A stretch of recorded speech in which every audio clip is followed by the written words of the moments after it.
예수께서 제자들 앞에서 이 책에 기록되지 아니한 다른 표적도 많이 행하셨으나 오직 이것을 기록하는 너희로 예수께서 하나님의 아들 그리스도이심을 믿게 하려 하며 또 너희로 믿고 그 이름을 힘입어 생명을 얻게 하려 함이니라.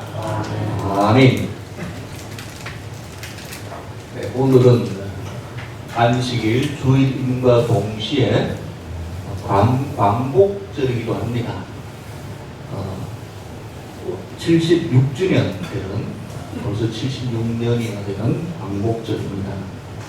어떻게 보면 영적으로는 안식일, 광복절 통하는 것 같아요.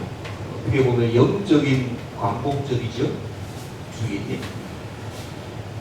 76주년 광복절, 36년간의 일제의 치하 속에 치하가 36년이란 전후로, 그 전으로 또 여러 가지 박해와 억압과 착취를 당하던 민족이 하나님의 긍휼하심으로 말미암아 광복을 맞이한 지 76년이나 되었습니다. 사실 76년 세월입니다.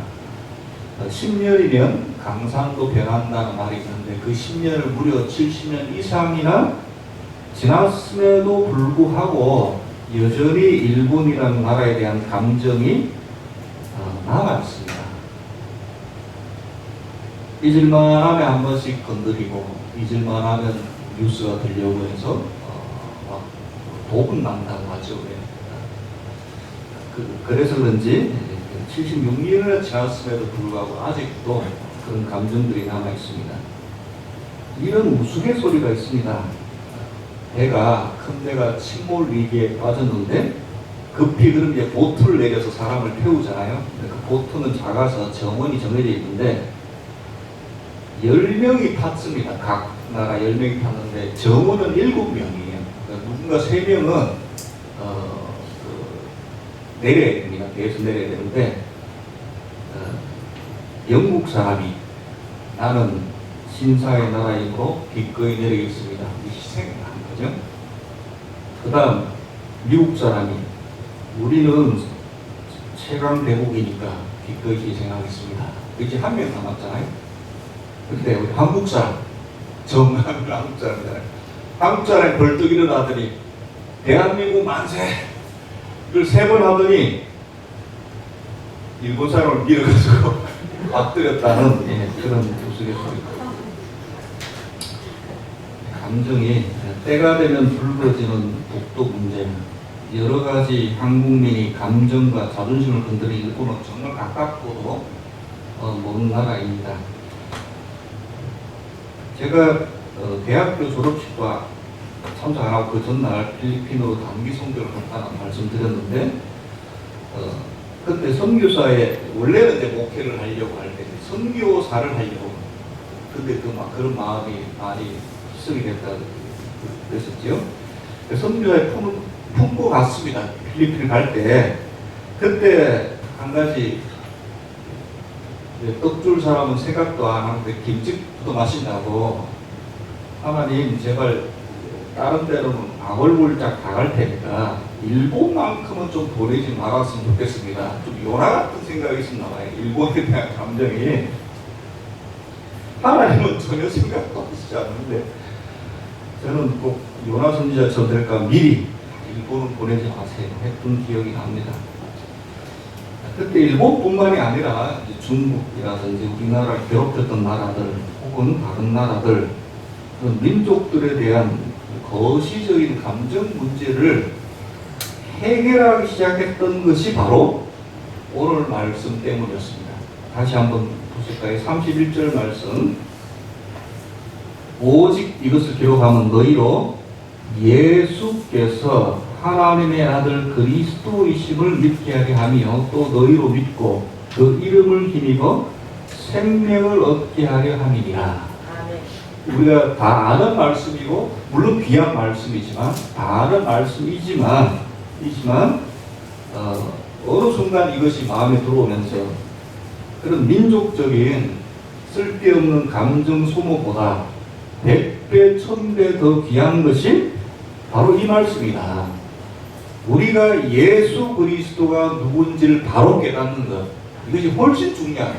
가치로 놓고 볼 때 일본을 아는 것보다, 중국을 미워하는 것보다 예수 그리스도가 누구신지, 그분이 나와 어떤 관계가 있는지 아는 것이 훨씬 더 귀합니다.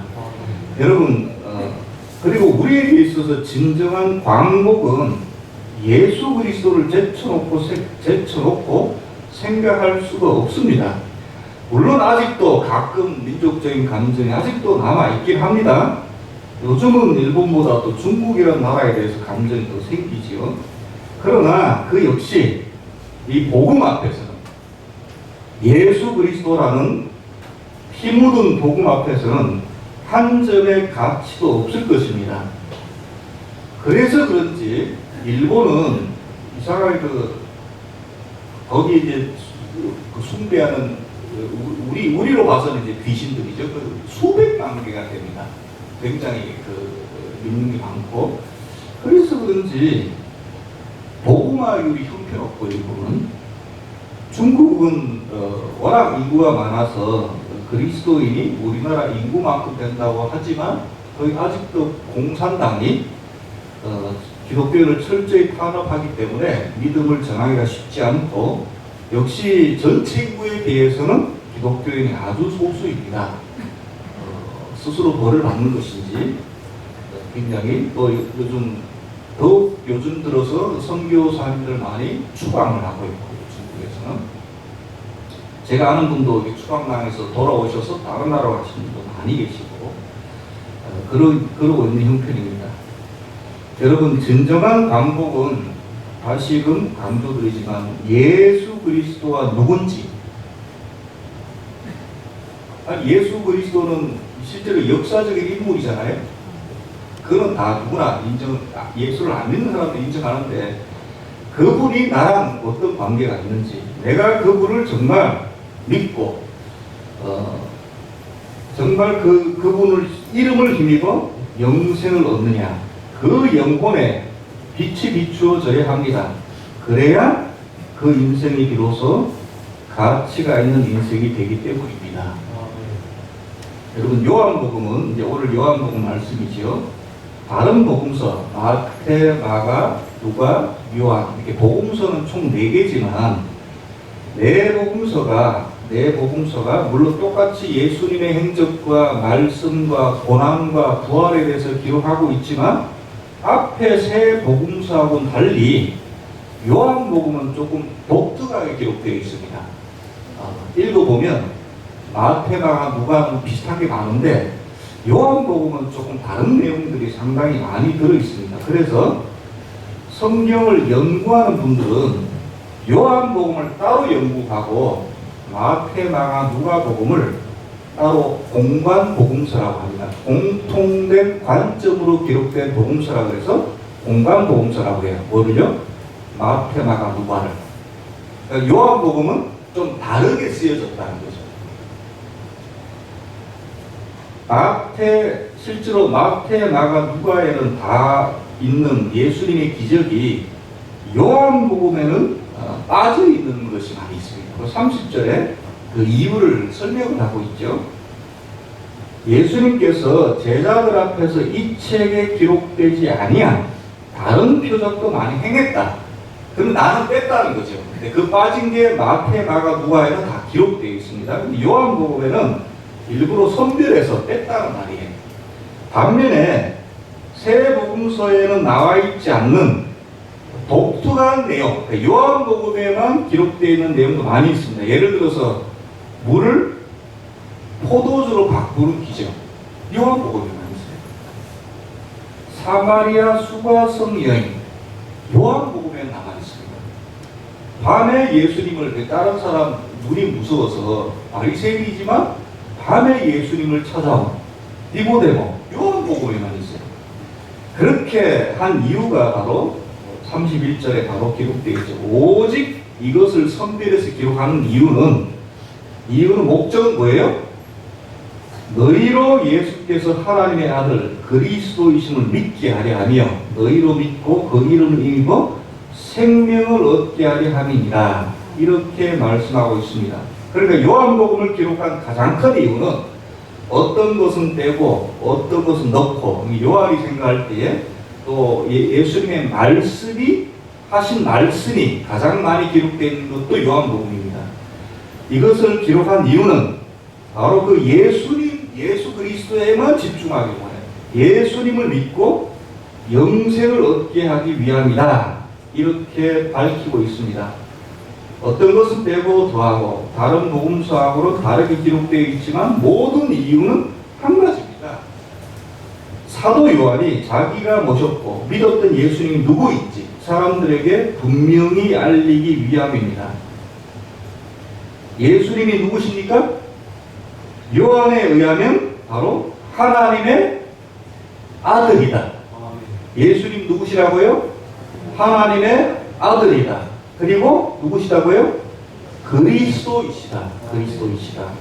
이것을 믿게 하기 위해서 이 복음서를 기록했다고 밝히고 있습니다. 여러분, 내가 누구인가 하는 문제는 우리가 평소에는 잘 생각하지 않죠. 너무 바쁘고 요즘 같은 이런 재난에 여러 가지 관심사가 다양한 때에 내가 누구냐가 아니라 저 사람이 누구냐, 저 정치인이 누구냐, 왜 저런 말을 하냐, 도대체 코로나는 언제 끝나냐, 내 관심이 다른데 이게 그래서 평소에는 내 자신이 누구냐에 대해서는 잘 생각하지 않는데, 사실은 상당히 중요한 문제입니다. 우리가 내가 누구냐 하고 생각하고 살지 않지만 사실은 그렇게 살아가고 있어요. 내가 아버지이냐 어머니이냐, 내가 부모이냐, 내가 자녀이냐에 따라 내 삶이 어떻게 살아야 되는지가 달라집니다. 여러분, 지난 한 주간도 이 바이러스 가운데 또 더위 가운데 씨름하며 하루하루를 보내셨지요. 그러나 고된 하루일지라도 내가 부모이기에, 내가 뭘 먹여 살려야 하는 가족이 있기에, 교육시켜야 될 아들, 딸이 있기에 때로는 십자가를 짊어지고 오늘 하루를 힘들게 사시는 경우도 많이 있습니다. 또 우리 청년들 중에서 부모님이 계신 사람하고 부모님이 계시지 않는 사람하고 한 분만 계신 사람하고 삶이 조금씩 달라집니다. 직분도 마찬가지입니다. 나는 목회자다, 나는 장로다, 나는 집사다. 내가 내 자신을 어떻게 생각하고 살고 있는지 여러분 상당히 중요합니다. 제가 만약에 평신도라면 평소에 생각하는 것이, 스트레스를 받는 것이 조금 종류가 달라지겠죠.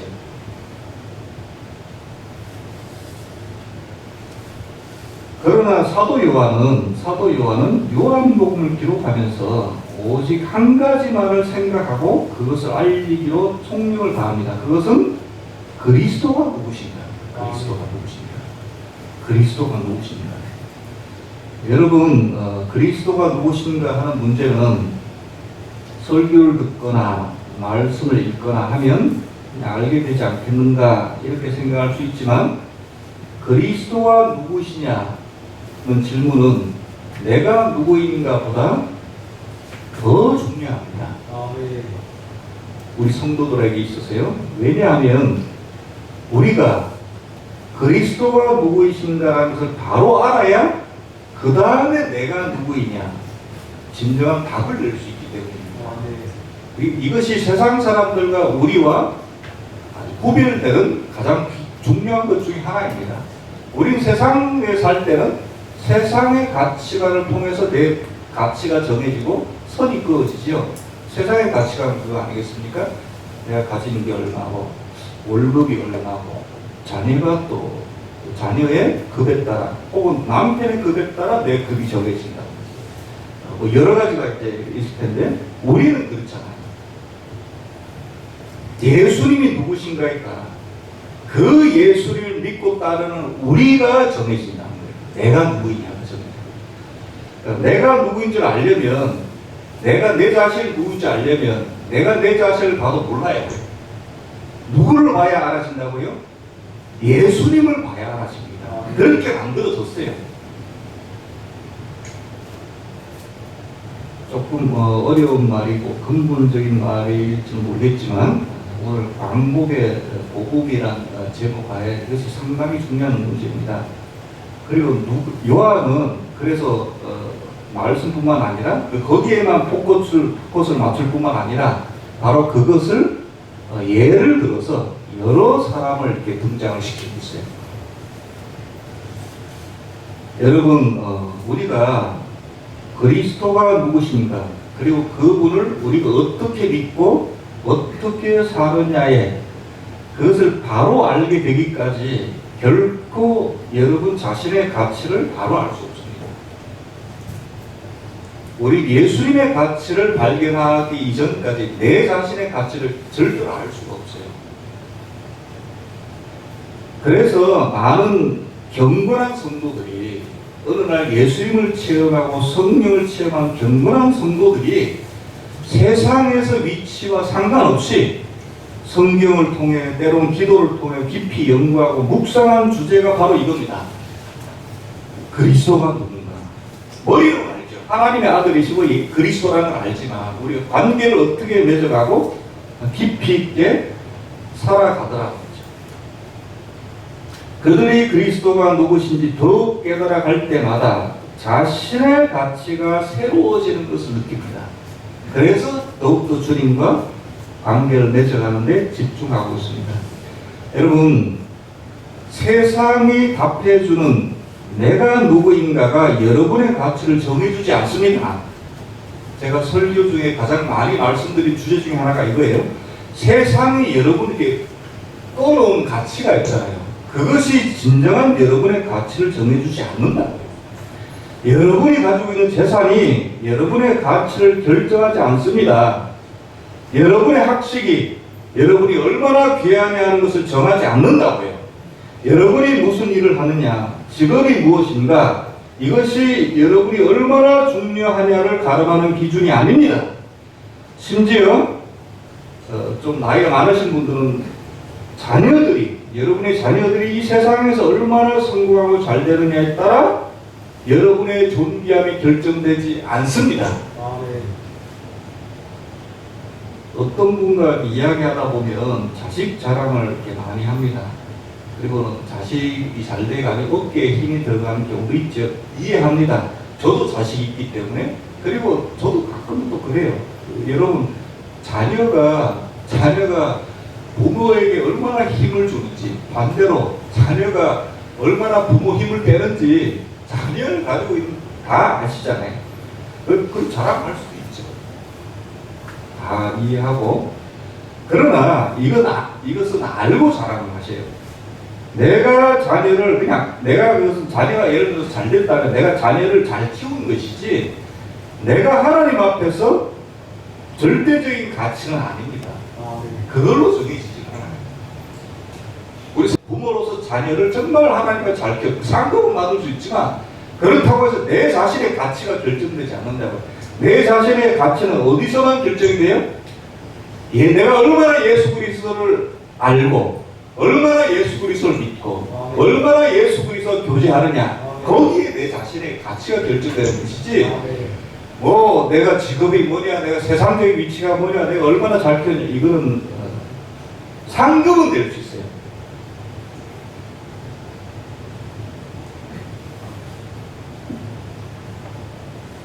지금은 코로나 때문에 신방을 못한 지가 벌써 가끔 이제 구역 예배 드리거나 신방 예배 드리면 말을 하는데 단순히 위로하려고만 하는 것이 아니라 정말 그렇게 생각하기 때문에 하나님께서 집사님을 얼마나 귀하게 보신지 몰라요. 이렇게 말씀 드리면 목사님이니까 그냥 특히 좀 힘내라고 위로하시려고 하나보다 대부분 그렇게 받아들이고 이렇게 이야기하세요. 아이고 제가 뭔데, 제가 나이도 많고 목사님 가진 것도 없고 사는 것도 이렇고 뭐 자녀도 그다지 내세울 것도 없고 이렇게 말씀하세요. 충분히 이해는 하죠. 이해는 하지만 그러나 그 대답 속에 그 집사님 마음 속에는 스스로 가치가 그걸로 결정된다고 은연중에 생각하고 있어요. 믿음 생활을 그렇게 수십 년 했음에도 불구하고. 그러니까 이제 그거죠. 내가 가족 재산, 집, 자녀 이런 것으로 자기 자신의 가치가 판단된다는 생각이 기본적으로 깔려 있습니다. 여러분, 자기 자신을 이렇게 생각하는 분이 신앙인들 중에 얼마나 많은지. 그러나 전혀 그렇지 않습니다. 성경은 전혀 그렇게 말씀하고 있지 않기 때문입니다. 여러분, 그 이스라엘 역사 가운데 사사 기드온 유명하죠? 기드온 잘 아시죠? 얼마나 훌륭한 용사고 얼마나 큰 지도자세요? 근데 여러분, 기드온 자녀 중에 이름 아는 분 있어요? 본인은 그렇게 훌륭한 신앙인이지만 자녀들은 하나가 형편없었어요. 여러분, 모세가 얼마나 위대한 민족의 지도자입니까? 그런데 여러분, 모세 자녀들 이름은 알 수 있지, 2명. 근데 그 자녀들이 뭐 유명하거나 그러진 않았잖아요. 여러분, 그러니까 이 무슨 말이냐면 아버지 신앙과 믿음이 자녀들 자손들이 잘 내려가면 좋죠. 히스기야도 마찬가지. 얼마나 다윗도 마찬가지고. 다윗은 그나마 솔로몬 한 명거든. 히스기야는 천하에 악한 므낫세 아들이 므낫세잖아요. 악한 왕. 여러분, 아버지 신앙과 믿음이 자녀들 자손들에게 잘 내려가면 좋지만 그렇지 않은 경우도 많습니다. 그러나 자녀를 잘못 키웠다고 해서 그 본인의 가치가 떨어집니까? 아니라는 거예요. 기드온은 기드온이고 모세는 모세고 히스기야는 히스기야. 본인의 가치가 무슨 왕이라고 무슨 자녀를 잘 키웠다고 본인 가치 올라간 게 아니란 말이에요. 본인은 기드온은 그 자체로, 모세는 그 자체로, 사라는 사라고 리브가는 리브가입니다. 여러분, 여러분의 가치는 하나님께서 여러분을 어떻게 보느냐에 거기에 달려 있습니다. 하나님이 여러분을 어떻게 보고 계십니까? 잘 보고 계십니다. 하나님은 여러분을 잘 보고 계세요. 머리털 하나라도 다 헤아리신다고 했잖아요. 하나님이 여러분을 얼마나 사랑하는지 아세요? 하나님께서 여러분 한 사람 한 사람을 얼마나 귀하게 여긴지 아시냐고요. 하나님, 제 이야기가 아니라 성경 말씀이잖아요. 여러분의 가치가 여러분이 생각하는 것보다 얼마나 높은지 아세요? 여러분 한 사람 한 사람이 정말 귀합니다. 제가 드린 말씀은 성경 말씀이에요. 근데 여러분은 세상에서 상대방이 나를 보는 그 가치로 나도 모르게 그냥 내 가치 손을 꺼버리잖아요. 그러지 마시라고. 제가 여러 번 말씀드리지만 세상에 여러분을 규정짓는 잣대대로 스스로 생각하지 마세요. 그것은 우리를 사랑하시는 하나님을 모욕하는 겁니다. 중요한 것은 저와 여러분이 하나님의 자녀이냐 자녀이지 않느냐, 그 다음에 여러분의 죄가 씻음 받았냐 받지 않았느냐, 그것이 중요합니다. 하나님의 말씀을 얼마나 붙드느냐 붙들지 않느냐, 그거에 따라 여러분의 가치가 결정되는 거예요. 근데 여러분, 하나님의 자녀냐 자녀이지 않느냐, 죄 씻음을 받았냐 받지 않았느냐, 말씀대로 사느냐 살지 않느냐, 이 모든 것이 예수 그리스도와 직접적으로 관계가 있잖아요. 그러니까 예수님하고 우리가 어떻게 떨어져서 내 가치를 우리가 알 수 없을 뿐만 아니라 가치대로 살 수도 없습니다. 예수님을 믿어야 하나님의 자녀가 되죠. 예수 그리스도의 보혈이 우리의 죄를 씻겨주시잖아요. 예수님께서 성령님을 보내주셔서 그 성령의 권능으로 하나님 말씀대로 살 힘을 얻습니다. 그렇기 때문에 가장 중요한 것은 예수님이 누구냐, 예수님은 하나님의 아들이고 그래 그리스도다, 그리고 어떻게 하고 그분을 나의 주인으로 섬기느냐. 여러분, 예수님 나의 주인으로 모시면 가치관이 달라지고 언행이 당연히 달라지죠.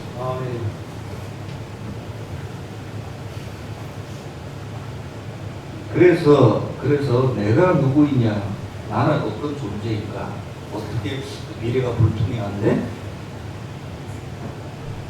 그것도 중요하지 않습니까? 청년들 가장 중요한 문제니까요.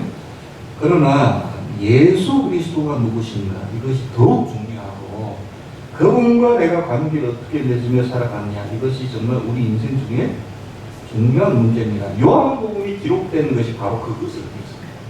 그것을. 예수님이 누구시냐, 그리고 그 예수님을 만난 사람 전 후가 얼마나 달라졌느냐. 제가 좀 이따 내명에 대해서 말씀드릴 텐데, 우리가 무슨 이렇게 그 성령 하는 그 대본에 가면 꼭 붙어져 있지. 비포, 애프터. 그다음에 무슨 이렇게 연고, 이 연고 같은 거 할 때도 비포, 애프터. 이게 막 여드름이 이제 그런 사람을 너무 좀 과장. 이렇게 애프터는 아주 깨끗하고, 그다음에 무슨 살 때는 그거 광고할 때도 비포, 내가 이렇게 애프터는 또 몸짱. 이게 항상 이렇게 설명을 하잖아요. 그렇듯이 요한복음도 그래요. 요한 예수님을 만나기 전 비포 얼마나 흘러간 가운데 살았나. 이것이 예수님을 만나서 얼마나 광복 정말 바뀌었나. 요한이 항상 포커스는 다 그거예요. 예수 그리스도. 사도 요한은 그 누구보다 지근거리에서 예수님을 모셨습니다. 그래서 그 예수님을 만난 사람이 어떻게 전후가 바뀌었는지 사도 요한도 잘 관찰을 한 것이죠.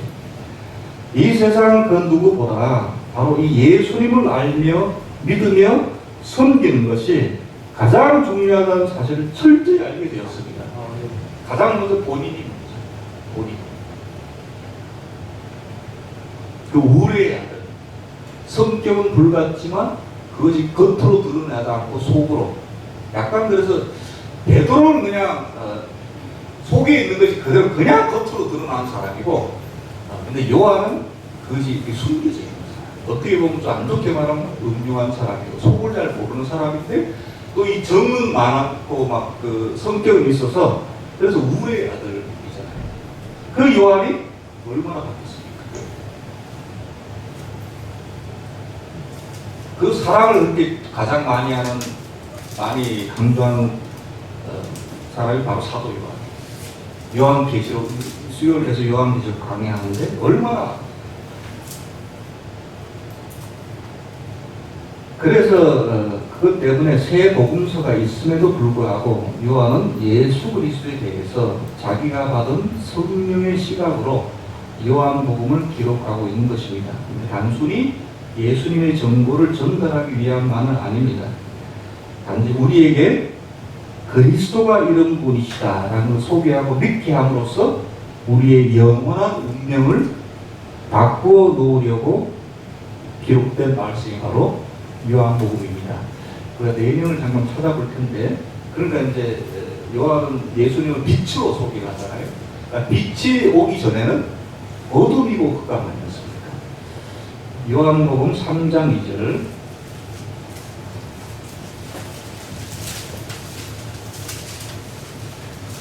여기 나온 사람은 니고데모입니다. 니고데모는 바리새인이고 신앙인이지만 그렇게 사람의 시선 때문에 두려움을 느껴서 언제 찾아옵니까? 3장 2절에 바리새인 3장 1절 바리새인 중에 니고데모라 하는 사람이 있는데 유대인의 지도자입니다. 유대인의 지도자는 예수님과 교류를 못하게 되어 있거든요. 그러니까 이 사람은 신학적으로 반입니다. 아직. 그래서 2절에 보세요. 그가 밤에 예수께 와서 이르되, 이거는 진짜 밤에 왔다는 뜻도 되지만 아직 그 신학적으로 이 사람은 밤이라는 뜻입니다. 그럼 이제 예수님과 이야기를 하면서 뭔가 신앙적으로 깨지는데, 예수님하고 이야기하는데 니고데모가 이해를 못합니다. 예수님이 거듭나야 되겠다. 니고데모, 사람이 어떻게 두 번 태어납니까? 이 지도자인데도 신학적으로 밤인데 무슨 말씀 들었습니까? 우리가 다 아는 요한복음 3장 16절. 우리 유초등부 애들도 다 배우는 하나님이 다 같이 한번 해볼까요? 하나님이 세상을 이처럼 사랑하사 독생자를 주셨으니 이는 그를 믿는 자마다 멸망하지 않고 영생을 얻게 하려 하심이라. 아멘. 이 복된 말씀을 가장 먼저 들은 사람이 누구예요?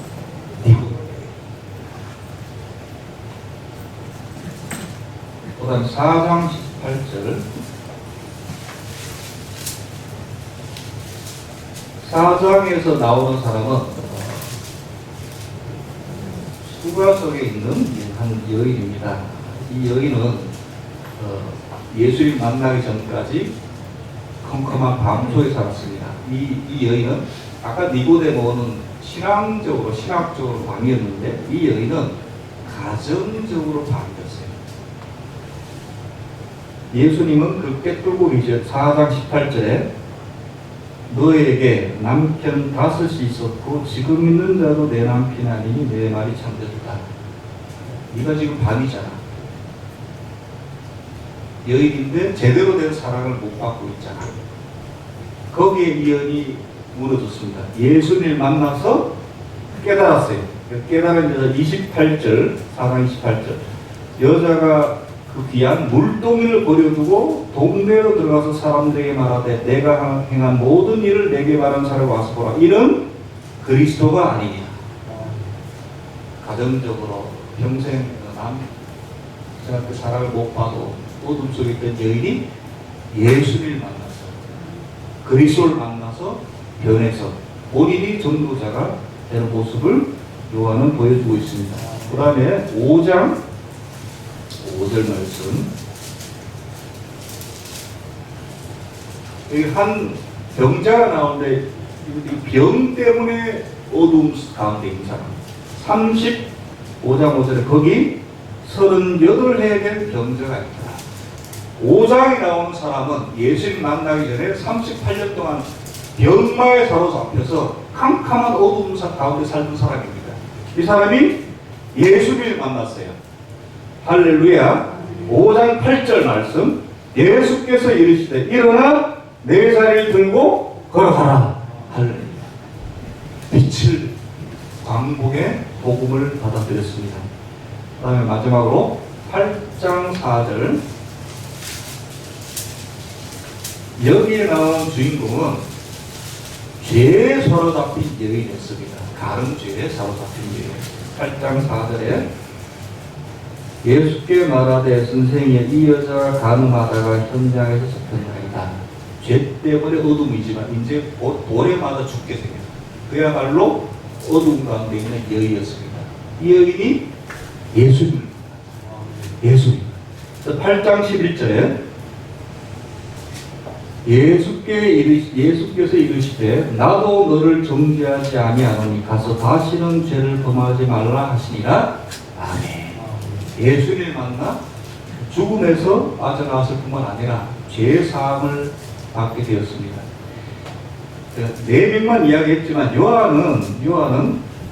요한복음 속에 많은 사람들이 예수를 만나기 전에는 바리새인일지라도 신앙적으로 어두운 병마에 사로잡혀 가정적으로 어둠 가운데 있고 여러 가지 어려움 가운데 있는 사람이 가지각색 다양한 사람들이 남녀노소가 예수님을 만나가지고 신학적으로 깨어지고 병마에서 노임받고 가정 문제가 해결되고 전도자가 되고 이런 빛을 받은 사람의 바뀌어진 운명을 우리에게 소개하고 있으면서 바로 이런 예수님을 너희도 믿고 받아들여서 어둠의 일을 청산하고 빛으로 나아오라 이렇게 소개하고 있는 것입니다.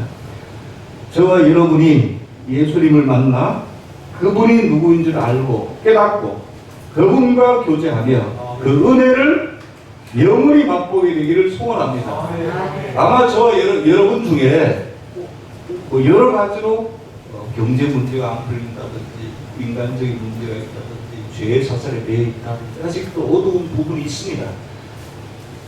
그러나 예수님 만남으로 예수님을 주로 그리스도로 고백하고 받아들임으로 정말 그 예수님의 그 빛이 우리에게 쏘이면 우리가 그냥 풀려질 줄로 믿습니다. 익히 다 우리가 머리로는 알고 있는 말이지만 그러나 이 말씀이 저 여러분의 삶을 바꿔놓습니다. 그것이 요한복음에 있는 것뿐만 아니라 우리 신앙의 선배들이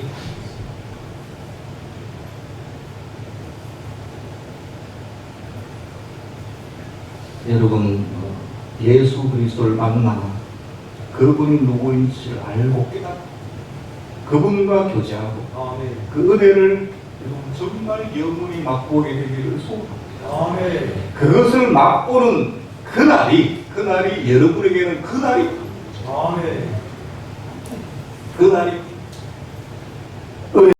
모든 가치관이 뒤엎어집니다. 여러분 말씀을 맺겠습니다. 광복절은 빛광자의 회복할 복자, 이 절자입니다. 그러니까 빛을 회복하는 날이라는 거죠. 그 말은 그 전에는 캄캄한 날이요, 암흑이요, 절망이었다는 말입니다. 일제 총칼에 자유를 억압당했다는 말이죠. 그러나 여러분, 진정한 광복, 진정한 빛을 회복하는 것은 일제 총칼보다 더 무서운 죄의 사슬에서 풀려나는 것을 말합니다. 죄의 종인 이상 빛이 없어요.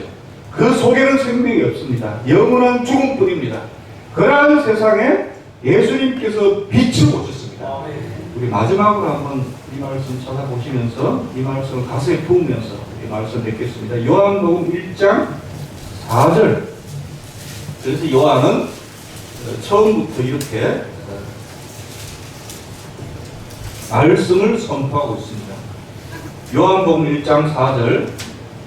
그 안에 예수님을 말씀합니다. 그 안에 생명이 있었으니 이 생명은 사람들의 빛이다.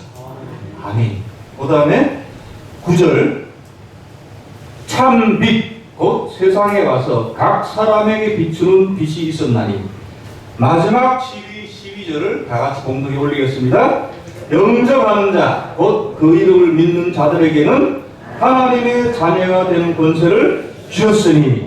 아멘. 혹여라도 아직 예수 그리스도를 완전히 믿지 못하고 그분을 주로 영접하지 못한 분이 있다면 오늘 광복의 복음을 받아들여 하나님 자녀가 되는 영광된 날이 되시기를 예수 그리스도의 이름으로 축원드립니다. 기도드리겠습니다. 하나님 아버지, 오늘 광복절 동시에 영적인 광복의 주일, 어두움이 가득한 이 세상에 빛으로 오신 주님, 그러나 죄가 그 빛을 가려서 예수님을 주로 그리스도로 우리 마음속에 모셔드리지 못하고 여전히 우리는 세상 속에서 빛을 찾아 이리저리 헤매는 존재일 뿐입니다. 그러나 예수 그리스도 속에서 빛으로 오신 분을 통해서 빛을 발견하지 못하고 우리가 어디에서 평안을 누리고 어디서 낙을 누릴 수 있겠습니까? 주님이 누구신지 알고 그분을 받아들이므로 우리 속에 참 빛이 비추어지는 그런 진정한 광복의 날을 체험하는 그런 저들 다 될 수 있도록 주님 인도하여 주시옵소서. 예수 그리스도 이름으로 기도드렸사옵나이다. 아멘.